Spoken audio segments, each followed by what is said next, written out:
Oh man, I did not think this would come back to bite them so soon. 4 games. It's been 4 games since Manchester City tasted anything other than defeat in all competitions. The first time that's ever happened in Pep Guardiola's entire managerial career. Coincidentally, it's also been 4 games since a certain friend of his left Manchester. I think Pep, like many other Premier League followers, are mourning the loss of their guy. Maybe this most recent loss was just a moment of solidarity, I don't know. In all seriousness, this is not good. Before this run, City hadn't lost all season. While I'm not of the opinion that this is indicative of a collapse or a crisis or whatever fear-mongering is doing the rounds at the minute, I do think that there are some clear problems at hand that I know are making Pep lose hairs on his that I know are keeping him up at night. Will these problems persist? I don't think so, but they're worth looking into. Hello, hope you're well. Welcome back. I'm Tinashe. If you couldn't tell, I'm probably gonna be bald in a couple years. You know, it's just in the genes, it is what it is. So I can make these jokes, all right? I'm just trying to bond with my, future clan. It's been an interesting few weeks for Manchester City so far. A player won the Ballon d'Or while being a City player for the first time in the club's history. Erling Haaland has continued to bully opposition as is customary. 12 goals in 11 games as of recording this video. Monstrous activity. But at the same time, City have been playing nothing but away games lately, and Pep Guardiola is losing soldiers faster than Bitcoin is going to the moon.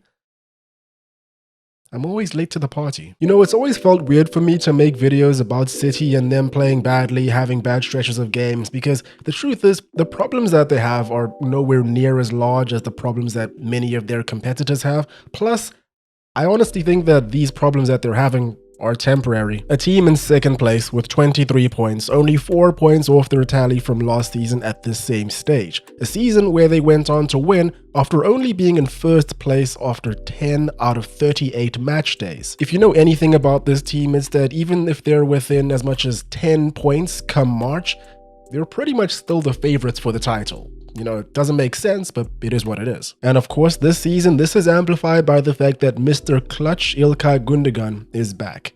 Happy days. So let's look at the most obvious reason for this drop-off by City. Injuries. The one that pops out the most is the current holder of the Ballon d'Or. It doesn't matter how strong your team is as a unit, you lose the best player in the world, your team will suffer, especially if he's the one that's going out and doing the jobs that no one else wants to. Oscar Bob, Jack Grealish, and Jeremy Doku being out have severely limited the team's ability to rotate their wide attack. Pep's usual tactic of deploying different wide men depending on the opposition and depending on the time of any certain game has taken a bit of a hit. All the same, City are still scoring, but you've got to admit they are a bit one-dimensional right now. Having said all of that, in my eyes, the most important of all of these injuries, after Rodri of course, are hands down the injuries of Manuel Akanji, John Stones, and Ruben Dias. You know that saying of lightning never striking twice? Well, it struck 3 times at centre-back. Where did it strike?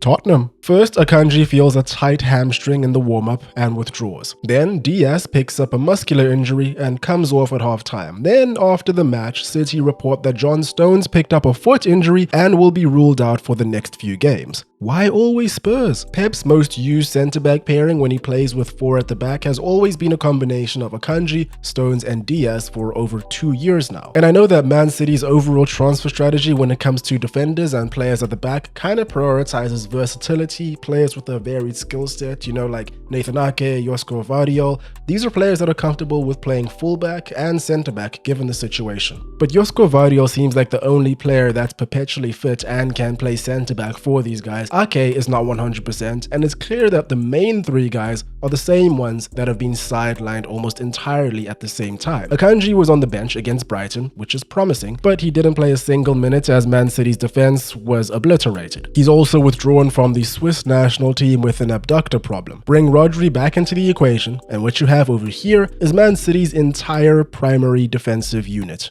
Gone. And these absences have 1000% been evident in Man City's latest performances, or lack thereof, when it comes to their back line. Teams have ruthlessly been attacking this disorganization. But then you look a bit forward and you see that the issues also pertain to the defending from the front. Teams are just cutting Man City apart, conducting successful counterattack after counterattack. In seasons gone by, we would have seen City snuff out those counters right at the source. Not so much right now. And this is an issue that's been going on since before this injury crisis, since the beginning of the season. City have conceded 13 goals in the Premier League this season, more than double that of Liverpool and the most of any top 5 team along with Chelsea. And get this, more than Manchester United. Yes, that's correct. Man United is used as a metric for your team needing to go and do some soul searching. This is where we are, This is it. So let's look at the match that started all of this. Manchester City versus Tottenham Hotspur in the League Cup. The competition with the least amount of prestige that City were in contention from the beginning of the season, and arguably the one that's affected them the most. Gundogan, McCarthy, and O'Reilly starting in the midfield, so this wasn't the highest of priority matches. Even still, we can learn a lot from this game. That Lady Luck just isn't on your side at all when Timo Werner scores against you within 5 minutes. His only goal of the season, can you believe it? This man has played 12 games all season. He's missed so many golden opportunities, and this is the one where he scores? Do you know that this man had a 34-goal season at RB Leipzig before he joined Chelsea? I sometimes forget. Brennan Johnson flicks it over to Kulusevski. What on earth is going on for City's defensive line here? City spends so much time getting drawn and sucked towards the ball that they can't clock the inevitable switch of play that's on the cards here. And pay close attention to the right-hand side as we go over these games, because it's the most recurring problem for them. Kulusevski over to Werner. He has enough time to steady his feet, pick his targets, and make it happen too. The second goal was more of just a great shot disguised by bodies in front of Ortega, but I'm sure he's not feeling too chipper about it. This year, Kyle Walker has looked like a whole new man. In a bad way. I should be fair and say that Walker isn't 100% fit and has actually missed a couple of games this season, but with so many out of play, he has had to lace up. But even still, put that aside, if we're all being honest, we all know it's an open secret that Kyle Walker hasn't been the best when it comes to positioning himself in the right areas when it comes to defense. Instead, he's relied on what I like to call the ultimate equalizer against wingers. His pace. Vinny Jr., Mbappe, Rashford, all of these guys. He can match them and go above, and usually does so by recovering from a poor starting position. Well, his positioning is still questionable, and his recovery has taken a leave of absence. Recovery and leave of absence? Like opposites. It's like a cool play on words. You guys don't care. Look here against Bournemouth. City lose the ball, admittedly after a poor carry by Ake, then Bournemouth get on their horse and are 3 versus 1. This man is strolling back while Bernardo Silva busts a gut to assist. This doesn't result in a goal thanks to Edison making a great double save. Injuries or not, City are in big trouble if this persists and they can't plug their holes effectively. The first goal came from the right. Haaland miscontrols a routine outball and immediately Bournemouth attack on City's right. This time, Foden is the wall of defense. Milos Kerkesh gets past him easy, and they have no way of dealing with the cutback and eventual goal. Right as the second half starts, where do Bournemouth attack? A long ball from Senesi. Kyle Walker sits idly by as Semenyo cuts inside of him and drives towards the goal. Luckily, Edison comes to the rescue yet again. And where does Bournemouth's second goal come from? I'll let you have a guess. Again, Semenyo causing all kinds of trouble. He combines with Kerkesh here, who has no problem with Walker as he measures across into the box. Evan Nielsen finishes off with a fabulous move. Many more times over this game, Semenyo was active, with Walker following right behind him each time. Here, he leads a charge that should have resulted in a goal, but for Adam Smith skying the ball over an open goal. But if we rewind this play and go back to how possession was lost, this time we can put the blame on Bernardo Silva, losing the 50-50 in the midfield. Another case of failing to stop an attack before it even happens. Something that would not have happened if Rodri were present. In fact, a lot of the goals that they've shipped would not have happened if Rodri were present. Sporting was just an all-round display of defensive frailty, combined with City getting the Haaland treatment. Victor Gyökeres bulldozed his way straight through Man City's half after getting a great through ball. Then he lifts it over Edison with ease. Then the second goal was just a masterclass by Sporting. The second half had literally just started. Technically, everyone should be in their correct position just by default. But then City's defense just goes ahead and gets completely destroyed by Ruben Amorim, who clearly already has something against Man City. That's my manager right there. Look at this image right here. This is 13 seconds after kickoff, and this team is as disjointed as I've seen them in years. City's entire press is sucked into the right-hand side. The options that Pedro Gonçalves has at his feet are plentiful. In the end,